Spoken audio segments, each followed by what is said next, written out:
Hello students, मैं हूं सुशील पाल। आइए देखते हैं MT 13 का फिजिक्स का सॉल्यूशन। चलिए बात करते हैं फर्स्ट क्वेश्चन में। फर्स्ट क्वेश्चन है 3 point charges lie at the vertices of an equilateral triangle as shown. All 3 charges have the same magnitude but charge A and B are positive and charge C is negative. The net electric force that charges B and C exert on A। B और C A पर कितना force लगा रहे हैं ये हमसे पूछा गया।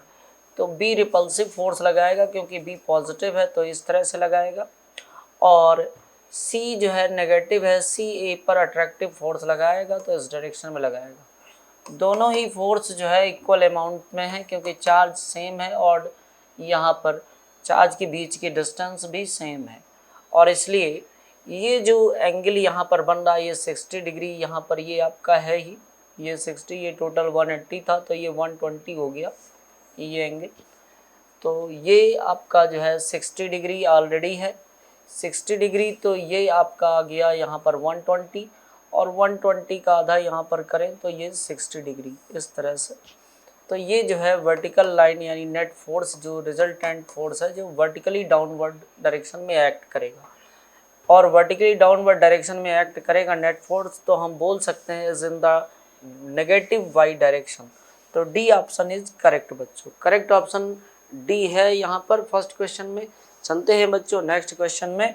नेक्स्ट क्वेश्चन में a proton and an electron are placed in uniform electric field. Option है हमारे पास the electric forces acting on them will be equal, the magnitude of the electric force will be equal. Yes, चूँकि positive electron और proton की अगर बात करें तो दोनों चार्ज जो है में साइन का डिफरेंस है, पोलैरिटी का डिफरेंस है, तो डायरेक्शन अलग होंगे लेकिन मैग्नीट्यूड सेम होगा, इसलिए करेक्ट ऑप्शन हमारे पास बी है। ठीक है बच्चों, नेक्स्ट क्वेश्चन में चलते हैं।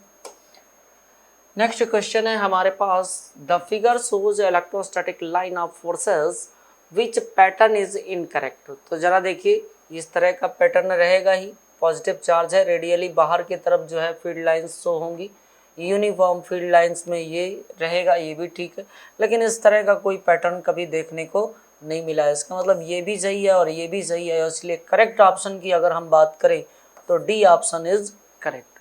तो डी ऑप्शन करेक्ट है बच्चों। चलते हैं नेक्स्ट क्वेश्चन में। नेक्स्ट क्वेश्चन है हमारे पास 5 charges Q1, Q2, Q3, Q4 and Q5 are fixed at their position as shown in figure. S is a Gaussian surface. The Gauss law is given by closed integration of E dot ds is equal to Q by epsilon. Which of the following statement is correct? Statement क्या दिया है बच्चों कि E on the LHS of the above, ये जो E है यहाँ पर वो E on the LHS of the above equation will have a contribution from Q1, Q5 and Q3। कह रहा है कि Q1, Q5 और ये Q3 ही इसके कंट्रीब्यूशन में है, while Q on the RHS will have a contribution from Q2 and Q4 only। तो ये बिल्कुल गलत बात है।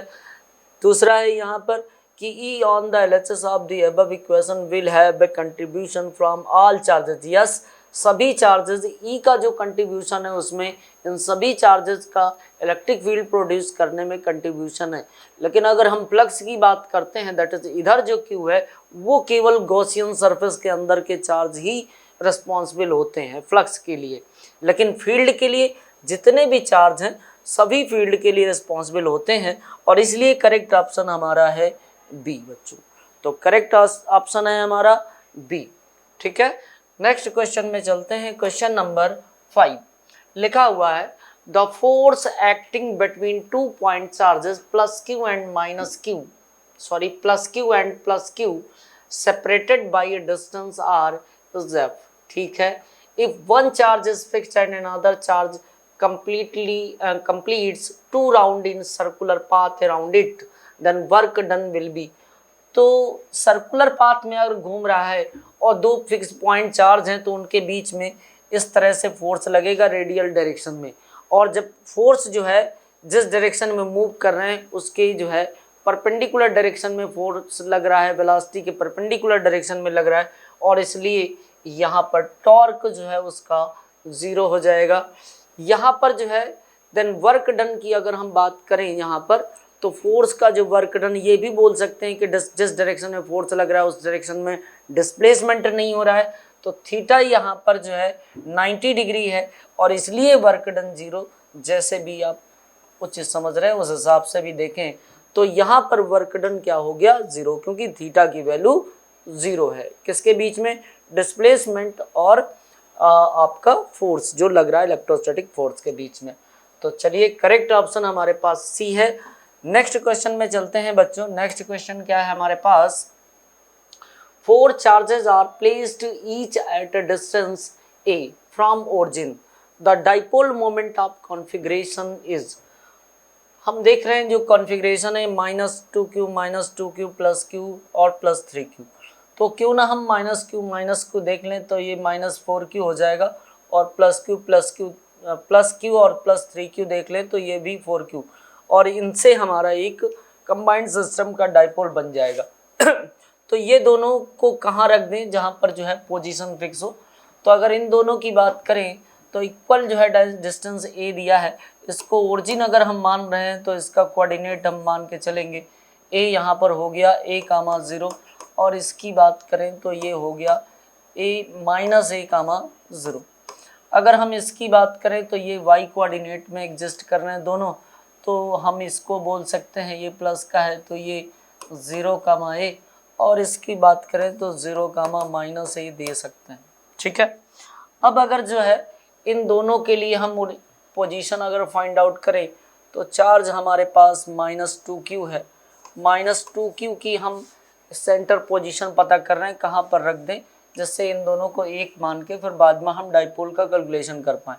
तो -2q और इसकी जो डिस्टेंस है यहाँ पर, या इसका कोऑर्डिनेट कितना है -a, प्लस दूसरा वाला जो हमारे पास चार्ज है वो -2q और a है यहाँ पर,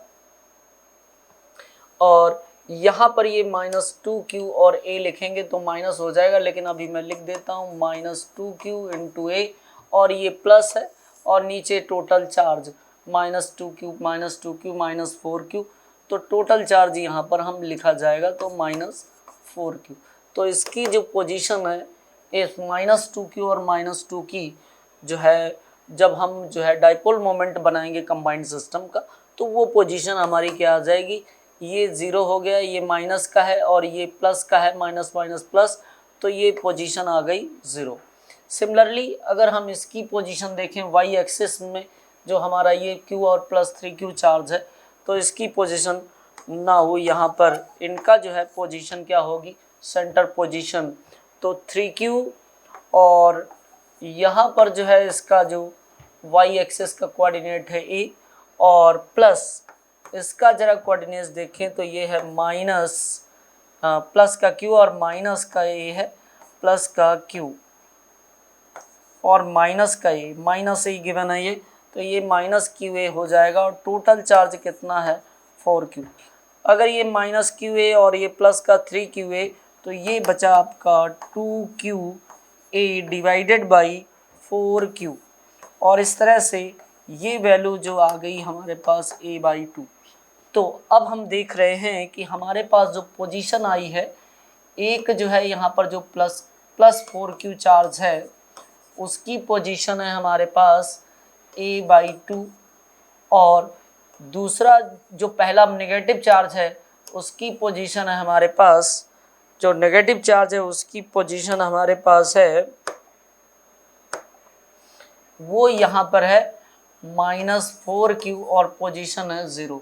तो कहने का मतलब इन दोनों के बीच की जो डिस्टेंस देखें तो वो a/2 है। और डाइपोल मोमेंट क्या होता है यहाँ पर?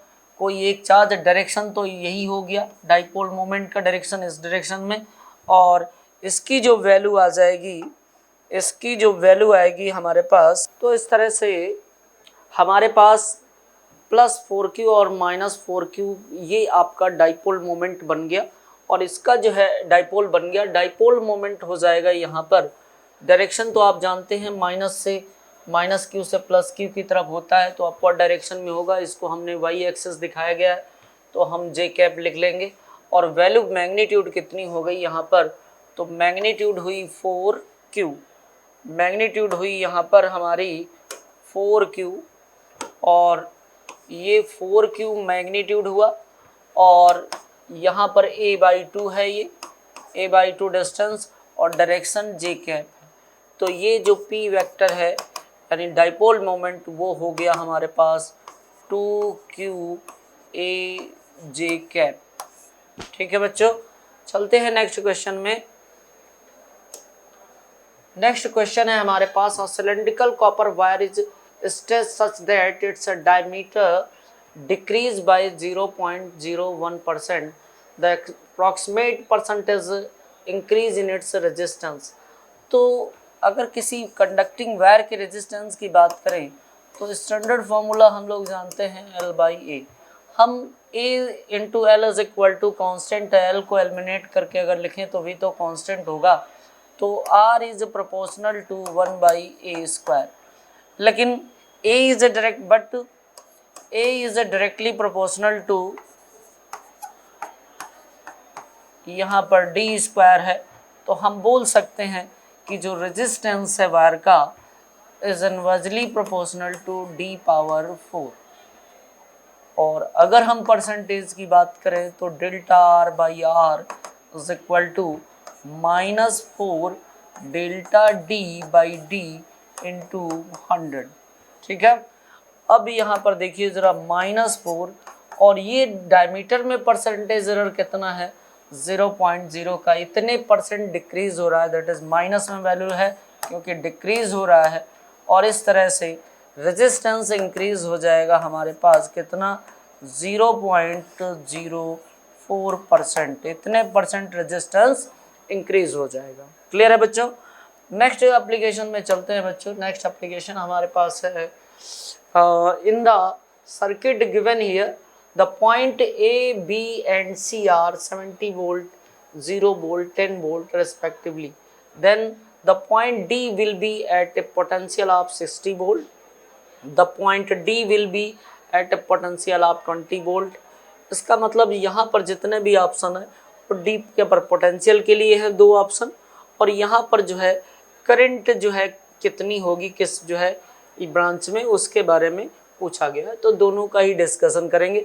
हम जानते हैं कि ये दोनों बातें हम लोग कैसे निकाल सकते हैं, किरचॉफ्स रूल हम यूज कर सकते हैं।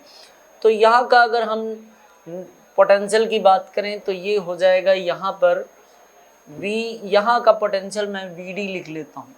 अगर यहाँ का पोटेंशियल VD है और करंट हमेशा हायर पोटेंशियल से लोअर पोटेंशियल फ्लो होती है, तो मान लेते हैं सभी ब्रांच में करंट ऐसे आती है और नेट करंट तो फिर यहाँ पर 0 हो जाएगी, ऐसा लेके चलेंगे। तो पहले हम यही लेके चल रहे हैं पोटेंशियल डिफरेंस की। अगर हम बात करें तो हमारे पास यहाँ से कितना आ गया VA माइनस VD। ठीक है, VA माइनस VD, और रेजिस्टेंस कितना है यहाँ पर 10, तो ये यहाँ पर इस ब्रांच की करंट आ गई। ठीक है ना, प्लस इधर की जंक्शन रूल अप्लाई कर रहे हैं, प्लस इधर का हम देख रहे हैं, इधर का हमारे पास कितना आ गया, यहाँ पर इधर करंट फ्लो हो रही तो यहाँ पर ही इसको भी लिखें हम VB माइनस VD। ठीक है, इसका रेजिस्टेंस कितना है 20, तो यहाँ पर करंट ही आ गई, प्लस यहाँ पर अगर हम बात करें इसके लिए तो ये हो गई हमारे पास VC minus VD upon 30 is equal to 0। अब जरा सॉल्व कर ले। यहाँ पर वैल्यू हमारे पास VA कितना है, VA हमें गिवन है 70। ठीक है ना, A पॉइंट पर पोटेंशियल हमें 70 गिवन है, तो 70 माइनस VD को VD ही लिखा रहने दें अपॉन 10। ठीक है, प्लस यहाँ पर ये जो वैल्यू है VB हमें गिवन है 0। VB अगर 0 गिवन है तो 0 माइनस ये, तो ये माइनस VD आ गया, और ये हमारे पास 20, प्लस यहाँ पर VC माइनस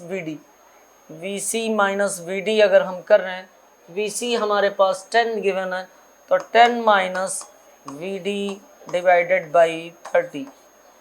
अब जरा देखिए यहाँ पर इज इक्वल टू 0।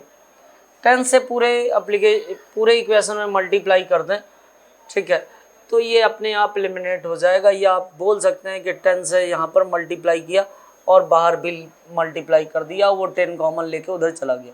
तो कहने का मतलब मैं सिर्फ ये कह रहा हूँ कि मैं इसको लिख सकता हूँ 70 माइनस VD प्लस 10 से डिवाइड करके मैं, ये माइनस में है VD, माइनस VD बाई हमारे पास 2 और प्लस यहाँ पर जो है मैं 10 से मल्टीप्लाई कर रहा हूँ तो ये 3 हो चुका है, तो ये माइनस है, ये प्लस है, तो ये हुआ 10 माइनस हमारे पास VD divided by 3 is equal to 0। पूरे इक्वेशन में 6 से अगर मैं मल्टीप्लाई करूं, 6 से अगर मल्टीप्लाई कर दूं तो ये 420 हो गया। इसमें मल्टीप्लाई किया तो ये 6 VD हो गया। और यहाँ पर जो है अगर मैं मल्टीप्लाई 6 से कर रहा हूँ तो ये हो गया 3 VD, ये भी VD ही है, 3 VD, ठीक है, माइनस का। और प्लस यहाँ से पर बात करें तो 2 से मल्टीप्लाई करेंगे तो 20 minus 2 VD is equal to 0। अब वीडियो को आप यहाँ पर काउंट कर लीजिए, हमारे पास 11 VD इज इक्वल टू हमारे पास कितना आ गया 440। 11 VD इज इक्वल टू हो गया 440। और इस तरह से अगर हम बात करें तो VD इज इक्वल टू हमारे पास आ गया 40 वोल्ट। तो VD is equal to 40 volt आ रहा है, जो कि D पॉइंट पर जो पोटेंशियल की बात हो रही है वो फर्स्ट और सेकंड में बात हो रही, तो कहीं भी 40 वोल्ट ऑप्शन में गिवन नहीं है। इसका मतलब अब अगर ब्रांच में करंट की बात होगी तो ब्रांच में अगर करंट की बात करें इक्वेशन तो यही लिखा है, करंट ही दिखाई, ये I1 है, ये I2 है, ये I3 है और जंक्शन रूल लगाया, नेट करंट इज 0। तो जब हमें D मालूम हो गया तो ये 40 है, ये 70 है, तो अगर मैं यहाँ पर 40 लिख दूंगा तो ये हो जाएगा 30 डिवाइडेड बाई 10। तो I1 की वैल्यू 3 टाइम्स है। यहाँ पर अगर हम बात करें यानी 3 एम्पियर होगी। यहाँ पर अगर बात करें VD 40 है तो ये जो है हमारे पास 20 से अगर डिवाइड करेंगे तो ये 2 हो जाएगा। 2 किसके है यहाँ पर VB माइनस VD ब्रांच में, इस वाले ब्रांच में, इस वाली ब्रांच में, इसमें 2 है। और CD वाली ब्रांच में यहाँ पर अगर हम बात करें तो यहाँ पर ये 40 और VC हमारे पास 30 है तो 10 हो जाएगा। और 10 यहाँ पर ये आया, देखिए ये VD हमारे पास 40 और ये VC हमारे पास जो है कितना है, VC है हमारे पास 10। तो 40, ये 40 है और ये जो है हमारे पास 10 है, तो ये हमारे पास बच जाएगा कितना 30, तो ये 1। तो इसमें सबसे ज़्यादा AD ब्रांच में, तो AD ब्रांच में सबसे ज़्यादा कितना 3 और इसका आया हमारे पास 2 और इसका 1। तो करेक्ट आंसर क्या हो गया, current in the paths AD, DB and DC are in the ratio 3:2:1, है ना बच्चों। ये बात बिल्कुल क्लियर हो गई। यहाँ से ये AD ब्रांच की करंट है ये वाली, और ये जो है हमारी BD ब्रांच की करंट है, और ये इस CD ब्रांच की करंट है। और इस तरह से अगर इनका रेशियो देखें 3:2:1 यहाँ पर फाइनल आंसर है। तो हमारा करेक्ट ऑप्शन D है। चलते हैं बच्चों नेक्स्ट क्वेश्चन में। The value of R in the circuit should be, R की वैल्यू यहाँ पर कितनी होनी चाहिए, ये सिंपल सा क्वेश्चन है। तो यहाँ पर ये पोटेंशियल मान लीजिए ये तो 0 है हमारे पास सर्किट में। आप यहाँ से शुरू करके चलिए, ये 0, ये यहाँ से आगे चलेंगे तो हमारे पास ये 25 वोल्ट है। फिर यहाँ पर ड्रॉप होगा कुछ और ड्रॉप होके यहाँ पर आ जाएगा। तो value of R in the circuit हमें बताना है। तो हम चलते हैं यहाँ पर किरचॉफ्स रूल ही अप्लाई करेंगे और नेट वैल्यू यहाँ पर हम लोग लिखेंगे। ये अर्थ कनेक्ट किया गया है तो 0 है, ये 0.25 पर है, और इस तरह से हम लोग कनेक्ट करते चलेंगे इस पॉइंट से। तो मैं लिख रहा हूँ, मैं तो 0 लिखेंगे तो क्या फ़र्क पड़ेगा, ये 25 हो जाएगा। तो मैं सीधे लिख रहा हूँ 25 PA लिख दिया यहाँ पर, ठीक है, 25 PA। अब यहाँ पर करंट 2 एम्पियर है और 2 ओम रेजिस्टेंस है, तो ड्रॉप कितना हो गया यहाँ पर 4 का। आगे चलेंगे, यहाँ पर करंट 2 एम्पियर है तो इस रेजिस्टेंस में ड्रॉप कितना हो गया 2R का। और यहाँ पर आगे आ जाएं, यहाँ पर इसमें ये रेजिस्टेंस है, यहाँ पर ड्रॉप कितना हो गया -16 का। और ये तो ऑलरेडी प्लस जो है 0 इज इक्वल टू 0 करेंगे तो डायरेक्ट 0 लिख लेते हैं। अब इस तरह से अगर मैं कैलकुलेट करूं तो 16 माइनस का और ये 4 भी माइनस का 20, तो हमारे पास जो इक्वेशन आई वो आई 5 minus 2R is equal to 0। और इस तरह से R इज इक्वल टू कितना आ गया 5/2, दैट इज 2.5 ओम। बच्चों करेक्ट ऑप्शन हमारे पास क्या है डी, R की वैल्यू हमारे पास 2.5 ओम होगी। ठीक है बच्चों, चलते हैं नेक्स्ट क्वेश्चन में। यहाँ पर question number 10, an electric T kettle has 2 heating coils. When one of the 2 coil is switched on, the tea begins to boil in 10 minutes. तो पहले एक coil लगी है यहाँ पर, तब टाइम कितना लग रहा है हमें बॉयल करने में 10 मिनट। फिर दूसरी वाली coil को यहाँ पर अप्लाई किया है तो टाइम लग रहा है 15 मिनट। फिर लास्ट में कहा गया है when both coils boiling in the time t then t's। और यहाँ पर कॉइल को कैसे कनेक्ट किया गया है, यहाँ पर कनेक्टेड पैरेलल कनेक्शन में आप जानते हैं इनवर्सली प्रोपोर्शनलिटी रहती है और इसलिए t इज इक्वल टू हो जाएगा 1/t1 प्लस 1/t2। और अगर इसको मैं सॉल्व करूं तो होगा t1 t2 upon t1 plus t2। यही सीरीज में होता तो t is equal to t1 plus t2 हम लोग लिखते हैं। तो यहाँ से T1 की वैल्यू हमारे पास 10 और T2 की वैल्यू 15 है, तो 10 into 15 upon 10 plus 15 that is 25। 5 से अगर मैं डिवाइड कर लूँ इसको तो ये हो गया हमारे पास 5 और ये आया हमारे पास 2 और इससे इसको डिवाइड किया 3, रिजल्ट आ गया 6 मिनट। तो अगर हम दोनों कॉइल को पैरेलल कनेक्ट कर देंगे केटल में तो हमारा जो हीटिंग है बॉइलिंग है वो 6 मिनट में ही मिल जाएगा। तो करेक्ट ऑप्शन हमारा बी है बच्चों। ठीक है, चलते हैं नेक्स्ट क्वेश्चन में। Question number 11, 2 electric bulbs whose resistance are in the ratio 1:2 are connected in series to a constant voltage source. The power dissipated in them has the ratio। तो series में 2 bulb आपके पास लगे हुए हैं, series में अगर bulb लगे हैं और यहाँ पर जो है सीरीज की बात हो रही है तो जो पावर डिसिपेशन है सीरीज के केस में P is directly proportional to R होता है और P is directly proportional to R होता है और इसलिए पावर ड्रॉप जो हम लिख रहे हैं यहाँ पर P1/P2 ये हो जाएगा 1:2। ठीक है, तो क्योंकि सीरीज में कनेक्ट है। ठीक है ना, सीरीज में कनेक्शन के केस में ऐसा होता है। ठीक है, अगर जो है ये जो है पैरेलली कनेक्ट होते तो बात कुछ और थी, अभी ये सीरीज में कनेक्ट है इसलिए जो है पावर डिसिपेशन यहाँ पर रेशियो में ही आएगा सीरीज में, क्योंकि करंट सेम होती है। वैसे भी अगर कन्फ्यूजन लग रहा है तो आप ऐसे लिख सकते हैं P is equal to VI होता है और V इज इक्वल टू, चूँकि सीरीज कनेक्शन में I सेम रहती है तो हम I के टर्म्स में लिखेंगे तो ये हो जाएगा I इंटू R। तो ये यहाँ पर हो गया I² इंटू R, चूँकि I कांस्टेंट है that is P is directly proportional to R। समझ गए, इसलिए करेक्ट ऑप्शन हमारे पास क्या है यहाँ पर, ए ऑप्शन इज करेक्ट। ठीक है बच्चों, चलते हैं नेक्स्ट क्वेश्चन में। क्वेश्चन नंबर 12 में reading of the ideal voltmeter in the circuit below is. इस आइडल वोल्ट मीटर गिवन है, इसका मतलब इसका ये आइडल है तो कोई ड्रॉप यहाँ पर देखना है। अगर हम यहाँ पर देखें तो नेट जो है वोल्टेज हमारे पास कितना हो गया, इधर से 6 इधर से 12, तो हमारे पास 6 वोल्ट नेट वोल्टेज आ गया। और नेट रेजिस्टेंस जो है यहाँ पर नेट EMF हमने लिख लिया ई नेट, और net resistance that is R net is equal to कितना हुआ 2 + 4 इज इक्वल टू 6 ओम। और इस तरह से करंट जो सर्किट में फ्लो हो रही है वो कितनी हुई 6/6 इज इक्वल टू 1 एम्पियर।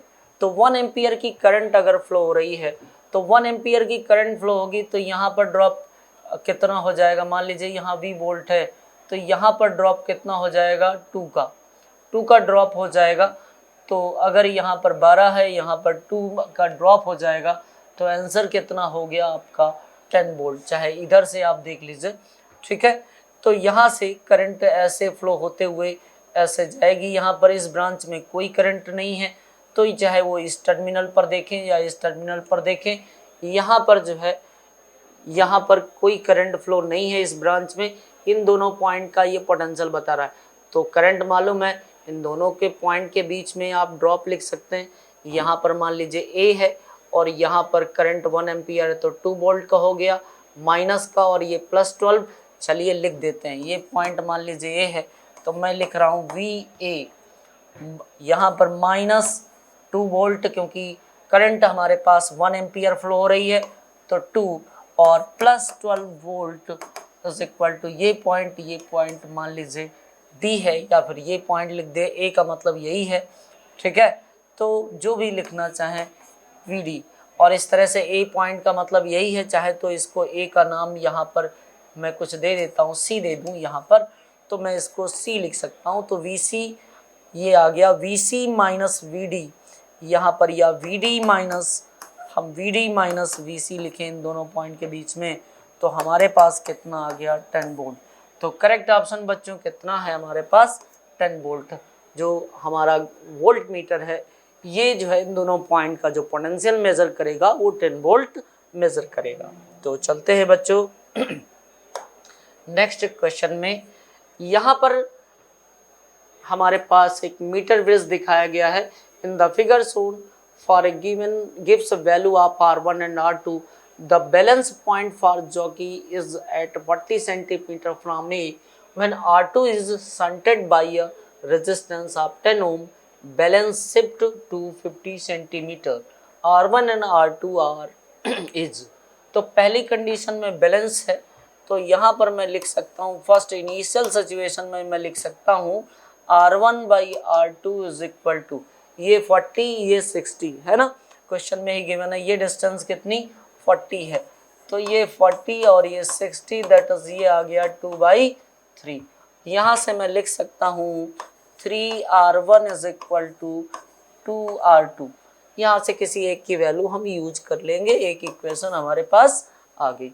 फिर क्या कहा गया कि R2 को यहाँ पर शंट किया गया है। अगर R2 को मैं यहाँ पर शंट कर दूं किसी रेजिस्टेंस से, जैसा कि कहा गया है कि इसको 10 ओम के रेजिस्टेंस से शंट कर दिया, अगर R2 को शंट कर दूंगा तो यहाँ पर जो इक्विवेलेंट आया, टोटल जो शंटिंग के बाद जो रेजिस्टेंस आ रहा है वो कितना हो गया, यहाँ पर R2 और 10 ये जो है पैरेलल है तो 10R2/10 + R2।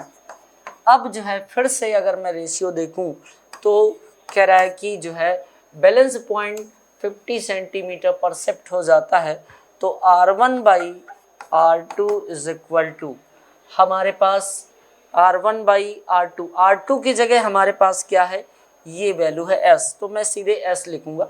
तो यहाँ पर हम चेंज करते हैं R1/S इज इक्वल टू हमारे पास ये वैल्यू 50 पर शिफ्ट हो जाती है तो 1 लिख दिया। तो R1 इज इक्वल टू हमारे पास यहाँ पर S आ गया, ध्यान दीजिए R1 is equal to S आ गया और S की वैल्यू कितनी है 10R2/10 + R2। ठीक है बच्चों, यहाँ से इन दोनों को जब हम सॉल्व करते हैं इसको इस वाले इक्वेशन की हेल्प से तो हमारे पास जो R1 की वैल्यू आती है 10/3 और R2 की वैल्यू आती है 5 ओम। और इस तरह से बच्चों देखिए दो इक्वेशन है R1 और R2 में, एक ये और एक ये, इन दोनों को सॉल्व करने से हमें R1 की वैल्यू 10/3 ओम और R2 की वैल्यू हमें 5 ओम मिलती है। तो इसलिए करेक्ट ऑप्शन यहाँ पर हमारे पास ए है। चलते हैं नेक्स्ट क्वेश्चन में। नेक्स्ट क्वेश्चन देखिए बच्चों, जंक्शन गिवन है हमारे पास, junction diode has a resistance of 25 ohm when, यहाँ पर एफ बी फॉरवर्ड बायस की कंडीशन दिखाई गई एंड 25,000 ओम व्हेन यहाँ पर रिवर्स बायस की कंडीशन में।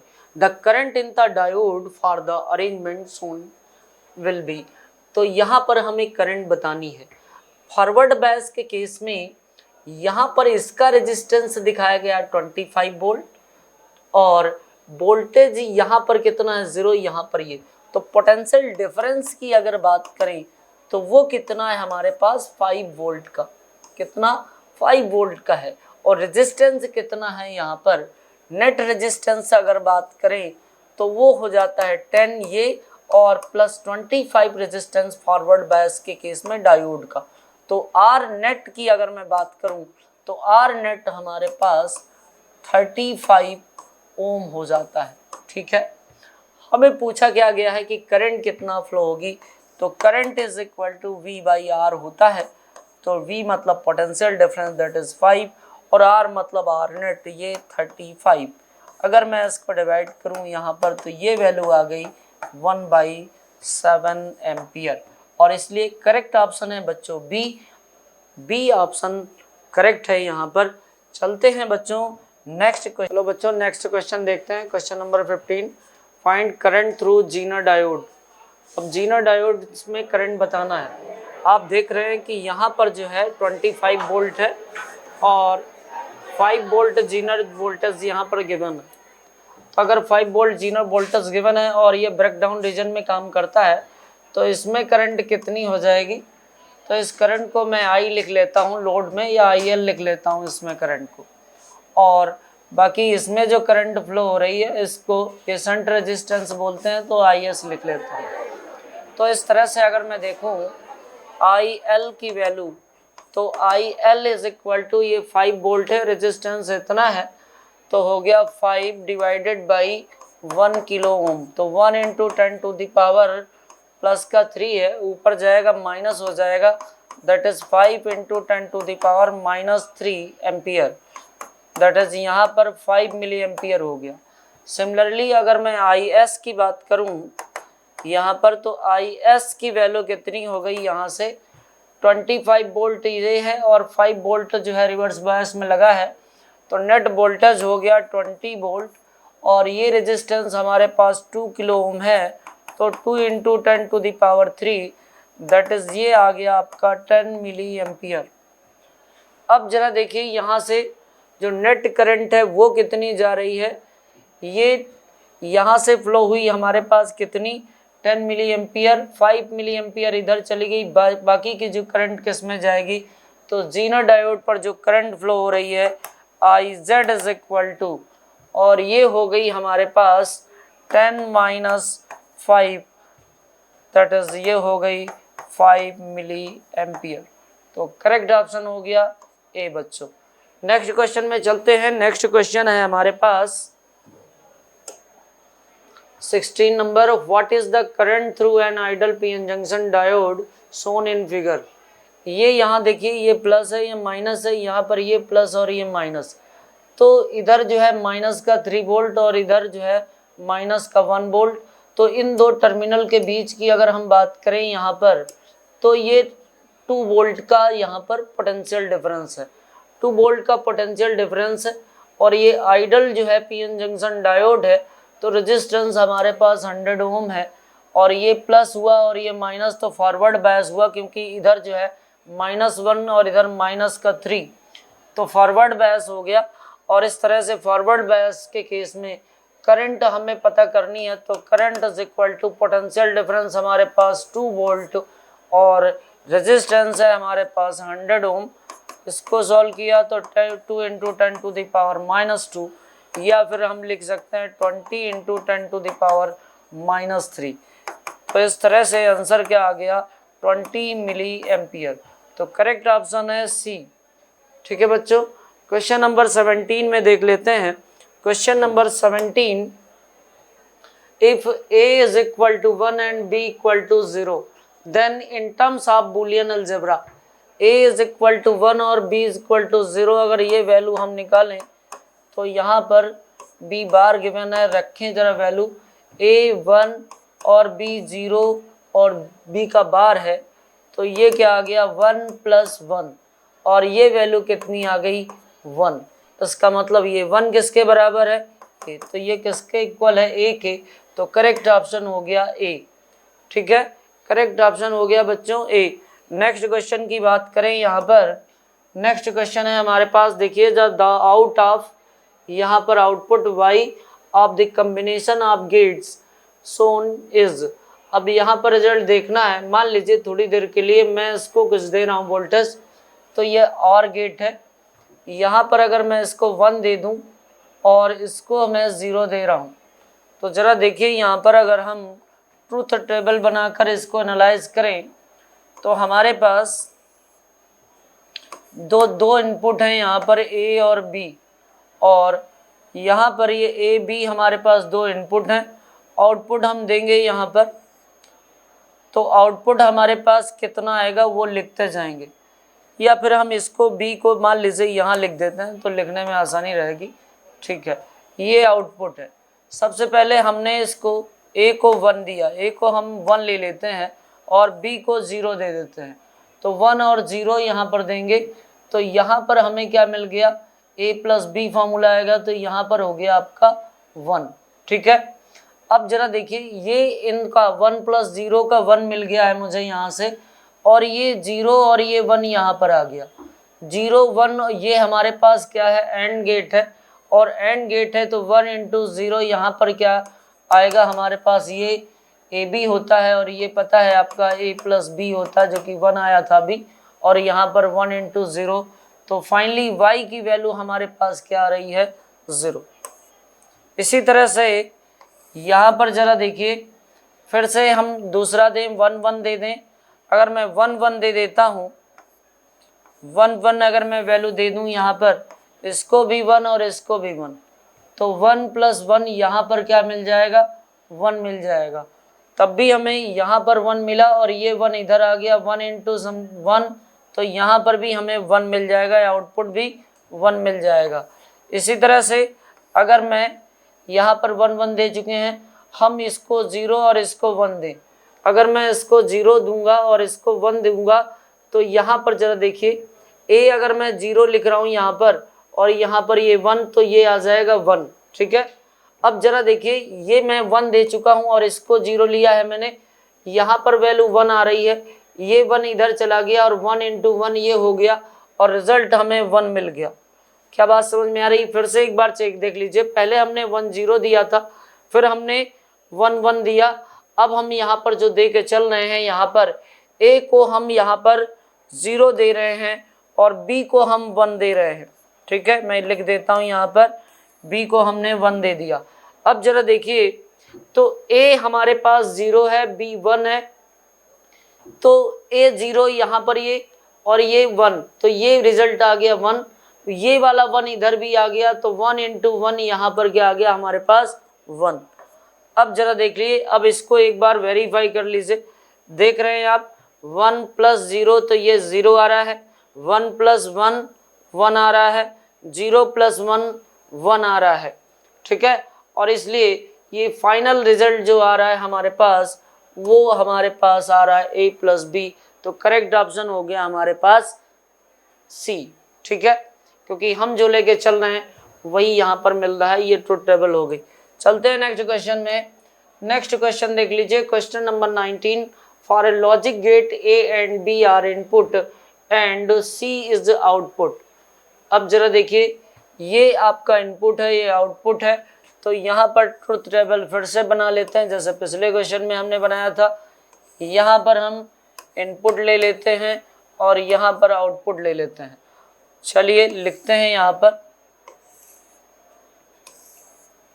सबसे पहले यहाँ पर हमने ये देखा a b c, पहले a और b यहाँ पर क्या है हमारे पास 0 0 है, a और b दोनों ही हमारे पास 0 हैं, a और b 0 हैं, इधर क्या मिल रहा है हमें 0।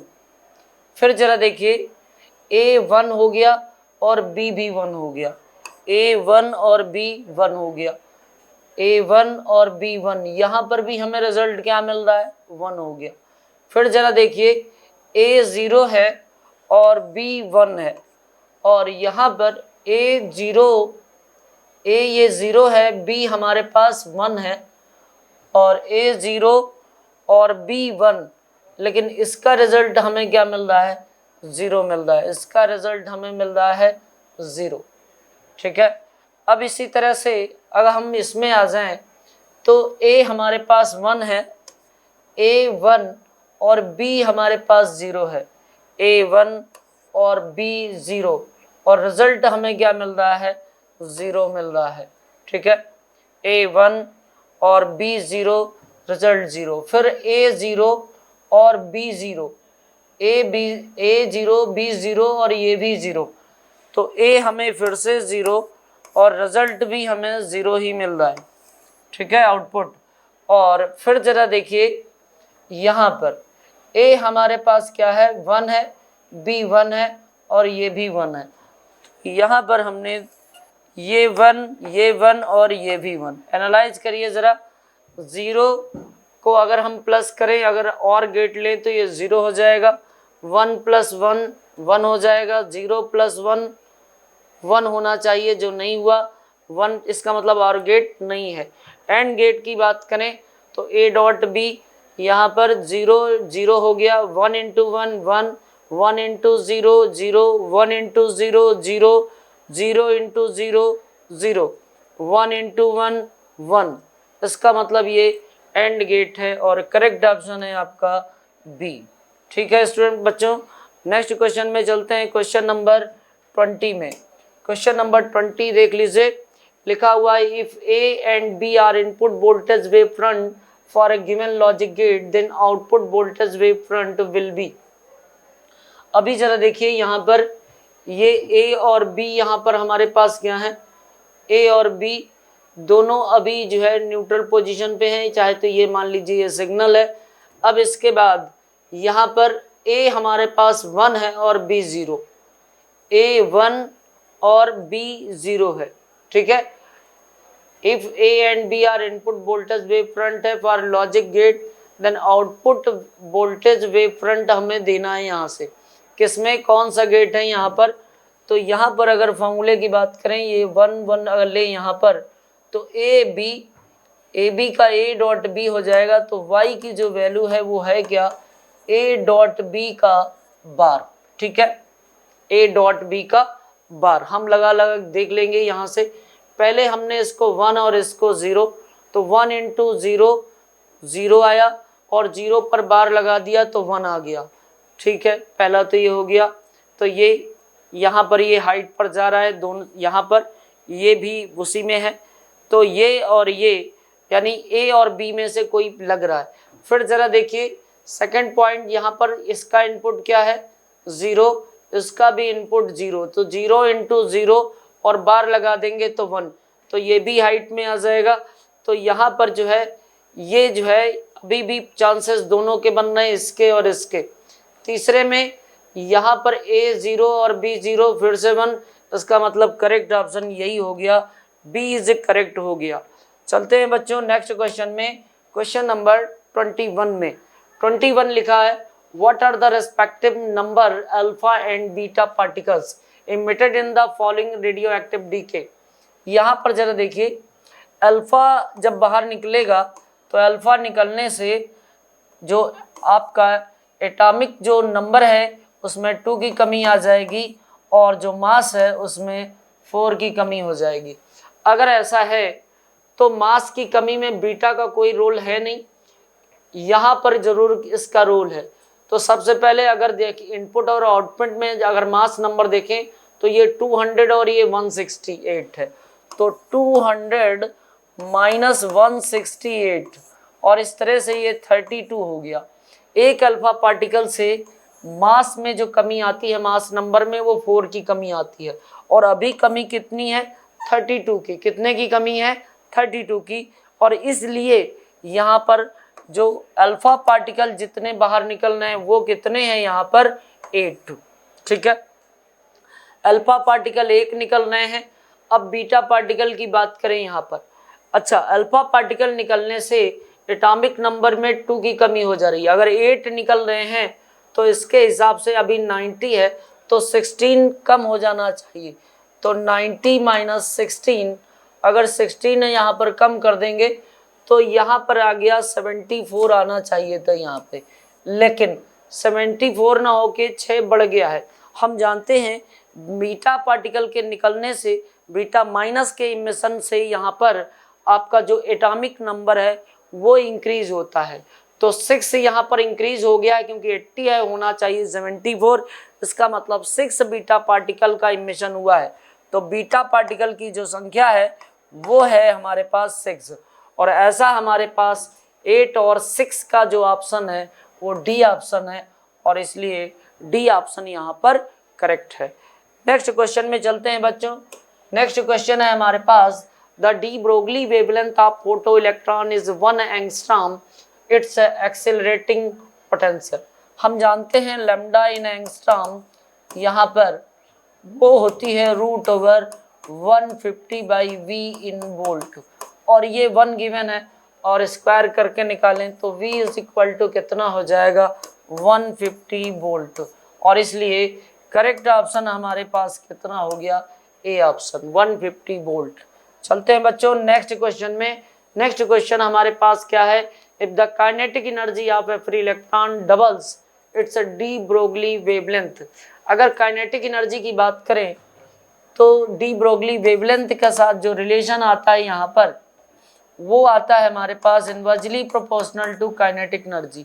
Lambda is equal to h/√2k हम लिखते हैं, तो यहाँ पर √k आ गया।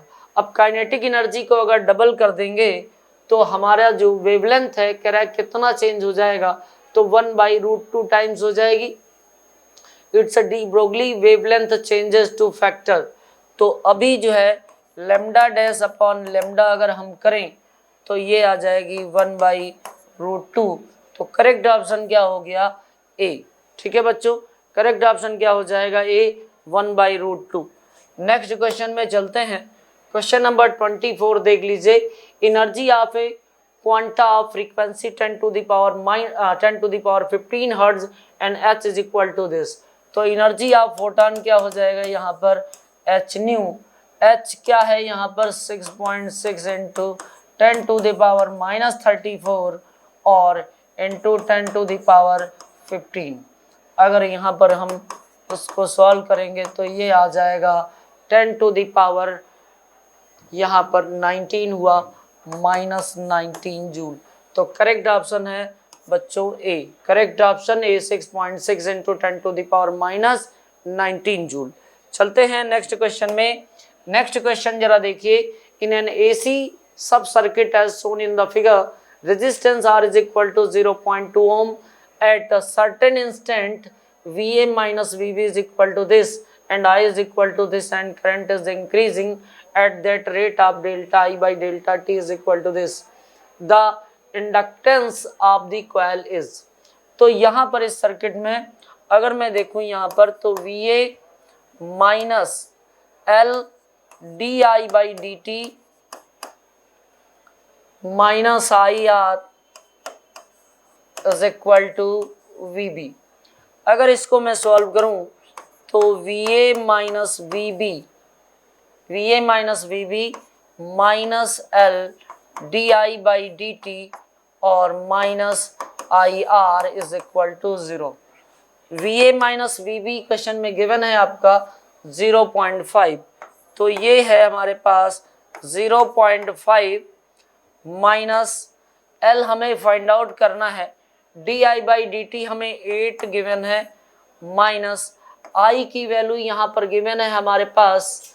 करंट जो फ्लोज हो रही यहाँ पर करंट 0.5 है, 0.5 और R की वैल्यू 0.2 गिवन है इज इक्वल टू 0। अब जरा देखिए ये 0.1 हो गया ये वैल्यू और ये 0.5 है, तो ये रह गया आपका 0.4 और माइनस 8L, तो इस तरह से, और राइट साइड में 0। तो यहाँ से अगर मैं देखूँ तो L is equal to 0.4 divided by 8, 0.4 divided by 8, ठीक है ना, ये 0.4 है। और इस तरह से अगर देखें यहाँ पर तो ये 2 आ गया। अच्छा, ये कितना था 8, और यहाँ पर ये वैल्यू जो गिवन थी हमारे पास LDI/dt, तो ये वैल्यू हमारे पास आ गई कितनी 1/2, और इस तरह से ये वैल्यू हो जाएगी 20 आ गई।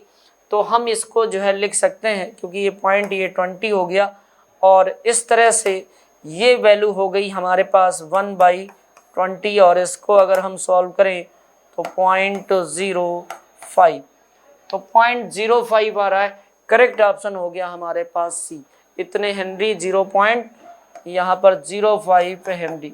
नेक्स्ट क्वेश्चन में चलते हैं।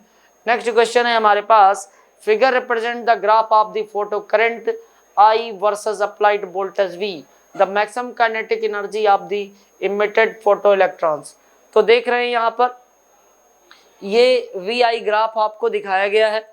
VI ग्राफ है तो आपको पता है यहाँ पर जो स्टॉपिंग पोटेंशियल है वो 4 है, और यहाँ पर पूछा क्या गया है द मैक्सिमम काइनेटिक एनर्जी, और हम जानते हैं कि मैक्स इज इक्वल टू क्या होता है EV0, और V0 की वैल्यू 4 है, इसका मतलब 4E यहाँ पर हो गया, और काइनेटिक एनर्जी 4 इलेक्ट्रॉन वोल्ट हो गई। करेक्ट ऑप्शन हो गया बी। तो चलते हैं नेक्स्ट क्वेश्चन में। नेक्स्ट क्वेश्चन है बच्चों हमारे पास, when photon of energy 3.8 electron volt falls on a metallic surface of work function 2.88 electron volt, then the kinetic energy emitted electrons are the। अब जरा देखिए मैक्सिमम यहाँ पर काइनेटिक एनर्जी कितनी आ रही है, मैक्सिमम काइनेटिक एनर्जी हो जाएगी 3.8 minus 2.8 is equal to 1 electron volt. तो इसका मतलब जो ग्राफ यहाँ पर मैक्सिमम इतनी, तो इसका मतलब 0 से लेकर 1 इलेक्ट्रॉन के वोल्ट में जो इलेक्ट्रॉन हैं उनकी एनर्जी रहेगी, इमिटेड इलेक्ट्रॉन की एनर्जी 0 से 1 इलेक्ट्रॉन वोल्ट के बीच में, क्योंकि मैक्सिमम जो है काइनेटिक एनर्जी इलेक्ट्रॉन की कितनी है 1 इलेक्ट्रॉन वोल्ट। तो करेक्ट ऑप्शन आपका सी है। अब चलते हैं नेक्स्ट क्वेश्चन में। नेक्स्ट क्वेश्चन है हमारे पास 28, बाइंडिंग एनर्जी ऑफ, यहाँ पर अल्फा पार्टिकल दिया है, हीलियम न्यूक्लियस, और ये लिथियम गिवन है, और यहाँ पर 27.37 मेगा इलेक्ट्रॉन वोल्ट ये हीलियम के लिए है। ये हीलियम की जो है बाइंडिंग एनर्जी है, और ये गिवन है यहाँ पर आपके लिथियम की बाइंडिंग एनर्जी है। लेकिन स्टेबिलिटी बाइंडिंग एनर्जी पर न्यूक्लियंस पर डिपेंड करती है, और इसमें नंबर ऑफ न्यूक्लियंस कितने हैं 4, और इसमें नंबर ऑफ न्यूक्लियंस कितने हैं 7। तो अगर मैं हीलियम की बात करूं तो यहाँ पर बाइंडिंग एनर्जी पर न्यूक्लियंस की अगर इसकी हीलियम की बात करें तो ये हो जाता है 27.37 डिवाइडेड बाई 4, और अप्रॉक्सीमेटली बात करें तो 4 × 24 यानी, और 3 4 7 28, तो अप्रॉक्सीमेटली 6.7। यही अगर हम लिथियम की जो है यहाँ पर बाइंडिंग एनर्जी पर न्यूक्लियंस बात करें तो ये है हमारे पास 39.3 डिवाइडेड बाई 7, तो ये आता है हमारे पास 5 पॉइंट समथिंग। तो बाइंडिंग एनर्जी पर न्यूक्लियंस हीलियम की ज़्यादा है, और इसलिए helium nucleus more stable then lithium, और इसलिए करेक्ट ऑप्शन है हमारे पास ए। तो चलते हैं बच्चों नेक्स्ट क्वेश्चन में। नेक्स्ट क्वेश्चन है हमारे पास, in nuclear fusion reaction if the energy is released. Fusion reaction में कह रहा है एनर्जी कब रिलीज होगी। हम सब जानते हैं कि एनर्जी तभी रिलीज होगी जब binding energy of product is greater than binding energy of reactants. तो करेक्ट ऑप्शन सी है, कुछ भी कंफ्यूजन यहाँ पर तो हो ही नहीं सकता। चलते हैं नेक्स्ट क्वेश्चन में। Question number 30, in the Young's double slit experiment the interference pattern is found to have an intensity ratio between bright and dark fringes as 9. This implies that amplitude में बात की गई है। तो अगर मैं एम्पलीट्यूड की बात करूं यहाँ पर आई मैक्स और आई मिनिमा का अगर हम रेशियो बात करें तो ये होता है A1 प्लस A2 का whole square divided by A1 minus A2 का होल स्क्वायर। ठीक है, और ये इंटेंसिटी का जो रेशियो गिवन है वो गिवन है आपको 9। अगर मैं यहाँ पर वैल्यू लूँ तो आ गया A1 plus A2 upon A1 minus A2 is equal to 3। और अगर मैं इसको सॉल्व करूँ तो द एम्पलीट्यूड जो रेशियो आएगा यहाँ पर A1 बाई A2 वो निकल के आ जाएगा हमारे पास 2। ठीक है, कितना आ जाएगा इसको सॉल्व करने से A1 A2 की value A1 by A2 the amplitude ratio of sources is 2 आ जाएगा। अगर ये 2 आ जाएगा तो आंसर हमारे पास डी आ जाएगा। मुझे नहीं लगता कोई प्रॉब्लम है यहाँ पर, चाहे तो आप देख लें A1 plus A2 is equal to 3A1 लिख लें, A1 plus A2 is equal to 3A1 minus 3A2।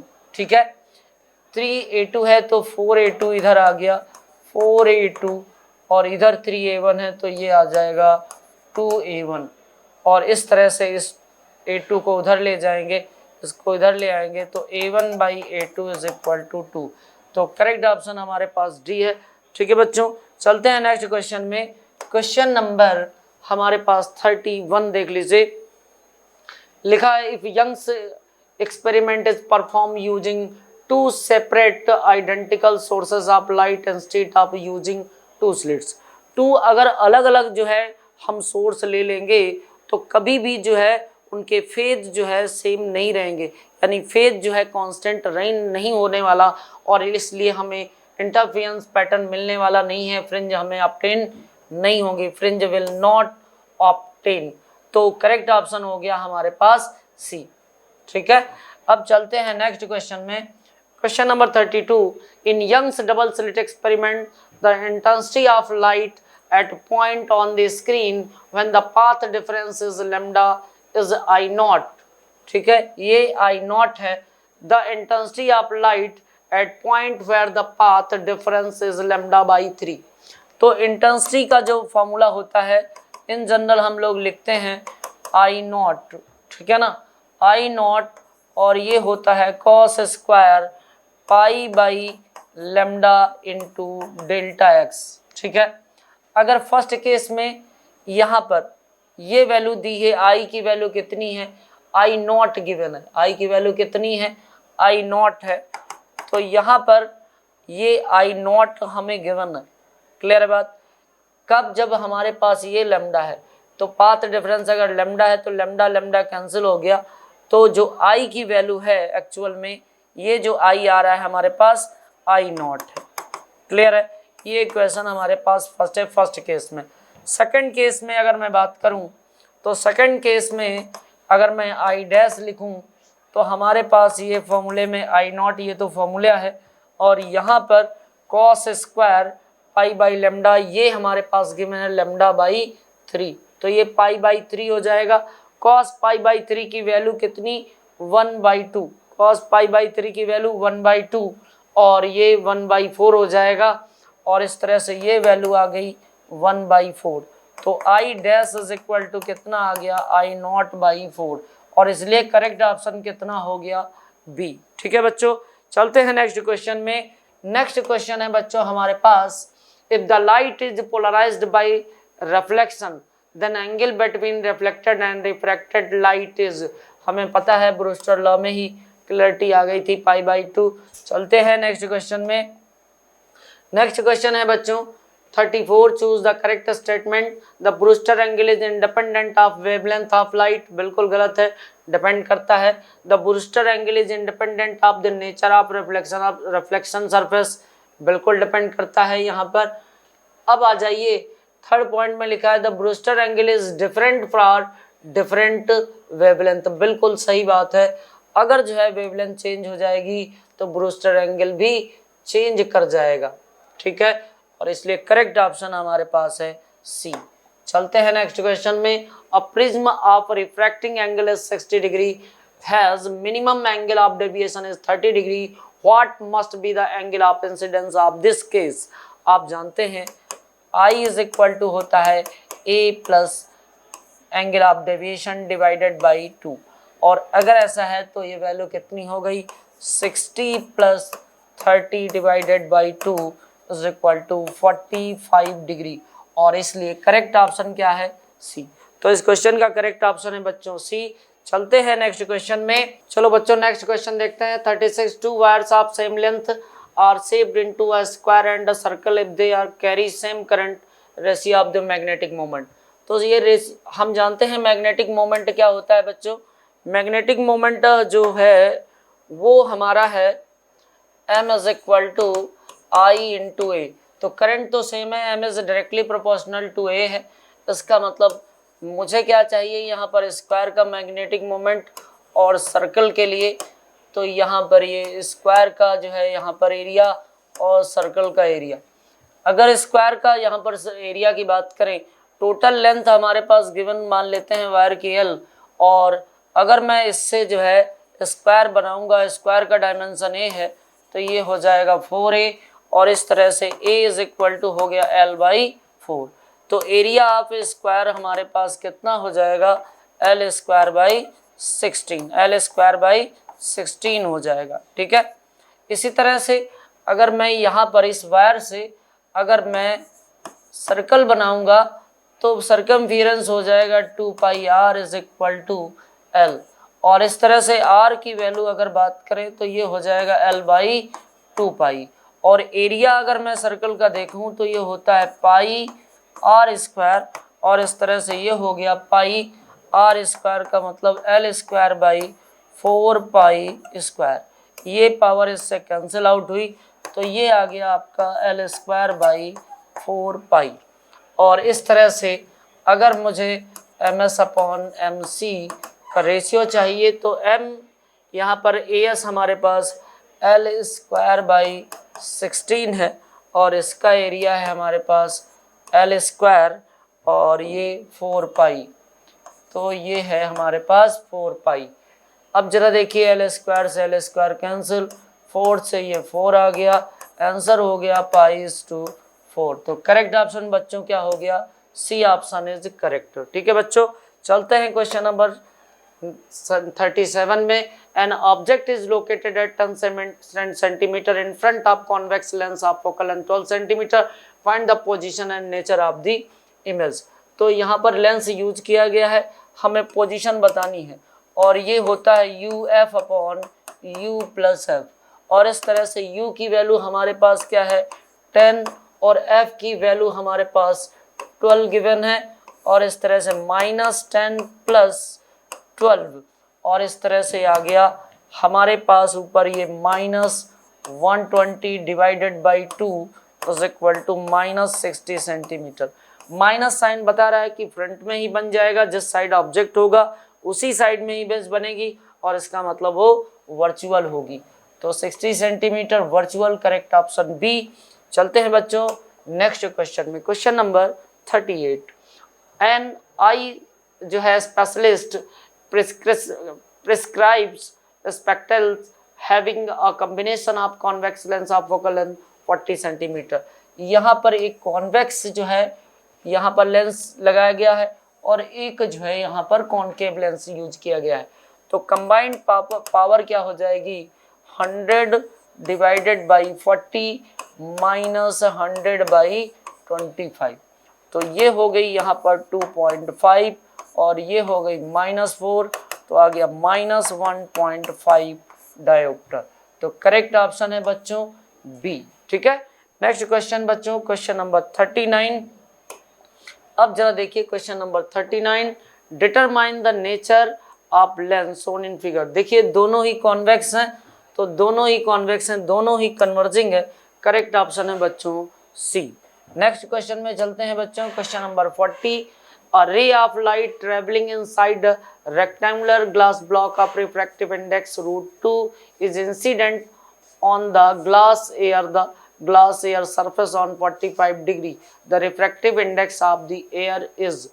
अगर देखें यहाँ पर ग्लास के अंदर अगर हम देखें, यहाँ पर बीम ऑफ लाइट इंसिडेंट हो रही है 45 के एंगल पर, तो और इसका रिफ्रैक्टिव इंडेक्स √2 और इसका 1। अगर मैं स्नेल्स रूल अप्लाई करता हूँ तो sin 45 upon sin r is equal to 1/√2, और इस तरह से देखें sin r is equal to 1/√2 1/√2 ये हो जाएगा और ये वैल्यू हो जाएगी 1। चलो देखिए यहाँ से √2 इंटू साइन 45, ये भी 1/√2 कैंसिल, ये 1 आ गया, तो R is equal to 90 degree, that is grazing emergence होगा। तो यहाँ पर रिफ्रैक्ट तो होगी लेकिन 90 डिग्री एंगल के साथ, तो will emerge into the air with an angle of refraction equal to 90 degree. Correct option है डी बच्चों। चलते हैं नेक्स्ट क्वेश्चन में बच्चों। नेक्स्ट क्वेश्चन हमारे पास है यहाँ पर 41, if current in the circuit is 3 ampere then impedance of the circuit shown in the figure. Current कितनी है? 3 एम्पियर, और हम जानते हैं यहाँ पर ये वोल्टेज गिवन है VL इंडक्टर का, तो ये होता है I इंटू XL। तो यहाँ पर जो इंडक्टिव रिएक्टेंस है उसकी वैल्यू कितनी हो गई? 120 डिवाइडेड बाई 3, दैट इज 40 ओम। ठीक है, इसी तरह से वो रेजिस्टेंस की वैल्यू कितनी हो जाएगी? R is equal to 90/3 is equal to 30 ohm, और इसलिए इम्पीडेंस क्या हो जाएगा? √XL² plus R square is equal to 400 plus 300 900, यानी 1600 प्लस 900 2500 बाहर आ जाएगा। तो इस तरह से 50 ओम। तो करेक्ट ऑप्शन है बच्चों बी। चलते हैं बच्चों क्वेश्चन नंबर 42 में। क्वेश्चन नंबर 42 जरा देखिए, an object AB is placed parallel and close to the optical axis between focus and centre of curvature C of converging mirror of focal length as shown in figure. तो यहाँ पर image of B will be closer than that of A। B जो है A के बहुत close होगी यहाँ पर इसके रेस्पेक्ट में, B के तो सबसे दूर बनेगी, ये वाला इधर बन जाएगा, ये वाला इधर बनेगा, ये ऑप्शन सही नहीं है। If image of AB will be parallel to the optical axis. अब लेंथ देखिए, length of image is equal to AB, length of image is equal to AB, ये भी सही नहीं है। Length of image is more than AB, yes ये correct है, length of image is more than AB, ये option हमारे बिल्कुल करेक्ट है। चलते हैं बच्चों नेक्स्ट, यहाँ पर डी ऑप्शन इसमें करेक्ट था। 43 में in the circuit shown in the figure C is equal to 6 microfarad यहाँ पर गिवन है। यहाँ पर इक्विवेलेंट, अगर यहाँ पर कैपेसिटेंस की बात करें तो इक्विवेलेंट कैपेसिटेंस हो जाएगा C into 2C upon 3C, और यहाँ से ये C कैंसिल हो गया तो ये आ गया 2/3C। Q is equal to CV होता है 10 वोल्ट दिखाया गया है, चार्ज बताना है तो charge Q is equal to CV series में है तो सब में उतना ही चार्ज स्टोर होगा। C मतलब C इक्विवेलेंट, और C इक्विवेलेंट कितना है? 2/3C, और C की वैल्यू है 6 तो ये 6 हो गया, और V की वैल्यू है 10, तो इस तरह से 3 2 जाइए और 4 इंटू 10 40 माइक्रोकूलम। तो करेक्ट ऑप्शन है बच्चों C option is correct. Question number 43 का C ऑप्शन करेक्ट है। क्वेश्चन नंबर अब देखिए 44, क्वेश्चन नंबर 44 लिखा है two identical capacitors A and B shown in the given circuit are joined in series with a battery. If dielectric slab of the dielectric constant K is slipped between plates of capacitors B and battery remains connected, then energy of capacitors। अगर battery connected है तो अगर मैं इसके अंदर अगर जो है ये स्लैब अगर यहाँ पर जो है इसके अंदर इंट्रोड्यूस करूँगा तो इसमें चार्ज बढ़ेगा, इसमें चूँकि पोटेंशियल सेम रहने वाला है तो चार्ज इंक्रीज हो जाएगा। अगर इसका चार्ज इंक्रीज हो जाएगा तो इसका भी चार्ज इंक्रीज हो जाएगा, जबकि पोटेंशियल सेम है। चार्ज इंक्रीज होगा तो डेफिनेटली इसकी पोटेंशियल एनर्जी इंक्रीज हो जाएगी। क्वेश्चन यही है यहाँ पर कि then the energy of capacitor A will increases. तो करेक्ट ऑप्शन है यहाँ पर बी बच्चों। इस क्वेश्चन का करेक्ट ऑप्शन क्या है? बी, एनर्जी जो है कैपेसिटर ए की इंक्रीज होगी। Next question and last question है 45, to concentric circular coils of 10 tons each are situated in the same plane. Their radii are 20 and 40 centimeter and they carry respective 0.2 and 0.3 3 ampere currents in opposite direction. The magnetic field in Weber per meter square at the current at this center is. Centre पर current अगर opposite direction में बह रही है तो एक plus का होगा और माइनस का होगा, है ना। एक जो है मैग्नेटिक फील्ड यहाँ पर देखें तो एक जो है अपोजिट डायरेक्शन में दोनों रहेंगे, कहने का मतलब। तो B1 की वैल्यू अगर लिखूं मैं तो ये हो गई mu naught by 2 N I. N हमारे पास नंबर ऑफ टन्स क्या गिवन है, यहाँ पर 10 टन्स गिवन है। कितने? 10। तो एन की वैल्यू है यहाँ पर 10 और करंट इसमें जो फ्लो हो रही है 0.2, ठीक है, 0.2 करंट है।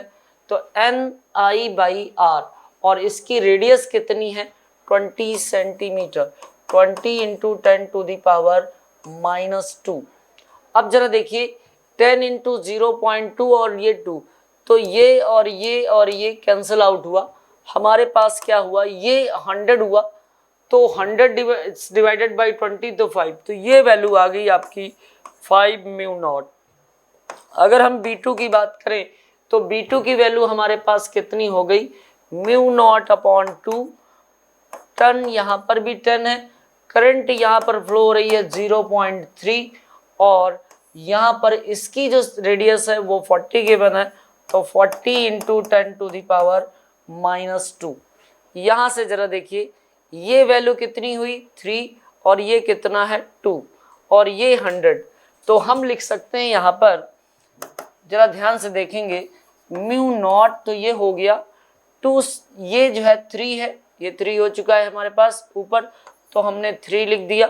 नीचे 2 और ये लिखा है तो ये हुआ 80 और ये 10 पावर -2 ऊपर जाएगा तो 100। अगर मैं 20 से डिवाइड करूं यहाँ पर तो ये हो जाएगा 4 और ये हुआ 5, तो ये 15/4 आ गया। तो B2 की वैल्यू आ गई हमारे पास 15/4 म्यू नॉट।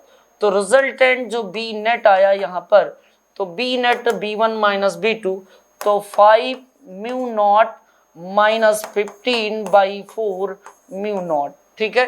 अगर मैं सॉल्व करूं तो ये 20 minus 15 that is 5/4 mu naught. तो करेक्ट ऑप्शन है डी यहाँ पर बच्चों।